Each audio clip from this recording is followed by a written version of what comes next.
A quick update on the dispute between banks and telcos over USSD debt and the threats to cut off 9 banks from the service. Well, it looks like the issue is finally been resolved. The 9 banks that were at risk of being disconnected from USSD services over 160 billion naira debt have made significant progress in repaying their debt.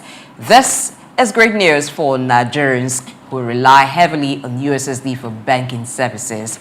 The Nigerian Communications Commission, NCC, have threatened to cut off USSD access to these banks by January 27. But thankfully, they've managed to avoid that fate. According to Benga Adebayo, chairman of the Association of Licensed Telecommunications Operators of Nigeria, ALTON, the matter has been de-escalated. Money has been paid and we're making progress thanks to the regulators. It's worth noting that 5 of the 9 banks had already made some form of payment before the deadline and the rest have followed suit.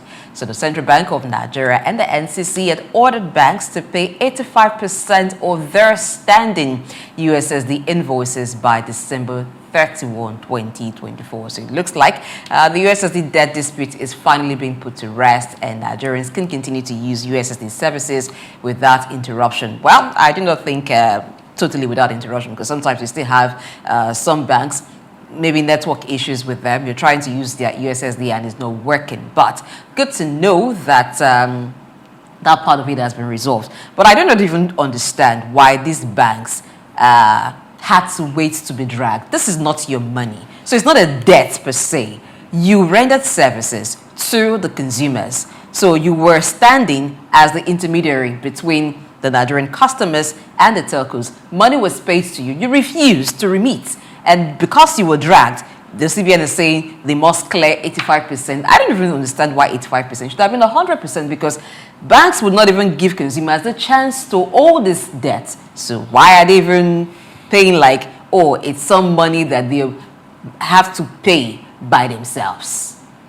Well, as you are saying those things, just remember with some nostalgia when we used to dance as small children in the village. We used to sing this song. You see, when people buy crayfish on credit, we sing and say if they are eating it, it's very sweet. Now, when you want to pay back, now there, you can see the eyes are red and they're all up. So it's always like that. It's easy for people to want to take something for credit. But you see, by the time you're not going to pay back, it looks as if you are doing somebody some good.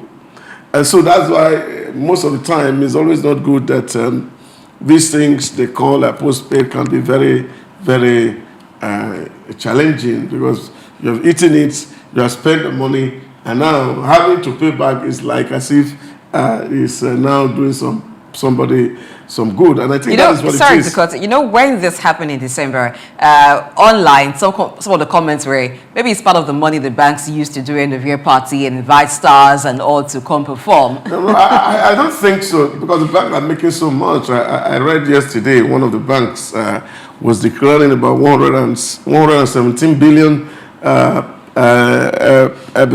pre-tax profit for Q4. That's massive. So refusing or keeping back that money was just an act of indiscipline. That's what I'm saying. That it's not as if that they are not thinking that, oh, they have expended this service on credit. Now it's payback time. So the eyes are red. So this is what it is, and that's what happened to most time when people take credit. And so once you take credit, paying back always is a challenge. And that's why a lot of people feel that credit does really not help too much of economy, because people pay and they say taking it out and say go to pay where you are, because bank too they suffer the same. Because if you also go to the other side of the flip, you will see that some of these telco too are also owing the bank. So it was like a case of do me, I do you. God won't be angry, but in this case, CBN was angry, consumers were angry. Pray. So I think the Central Bank of Nigeria, the Nigeria Communications Commission, and the FCCPC, they were protecting the Nigerians. So what I was expecting the CBN to do is to take it a little bit more further to protect Nigerians from the banks, in the sense that you know, you take your ATM, or you send a text message. No, you take your ATM, you withdraw money from the ATM. No, you are being charged some money, whether 10 naira or 20 naira. I think for some banks, after the third transaction, it's 35 naira. But before then, when you do it on your phones too, you're still being charged the 10 naira, the 20 naira for the apps. Then later on, when it gets to that 2 weeks or 3 weeks, or probably the end of the month, they remove another amount of money for the servicing of your ATM. So when you use your ATM to carry out transactions and you're being deducted 35 naira at the third transaction, what is it for? It's not specified, but the maintenance of it is specified.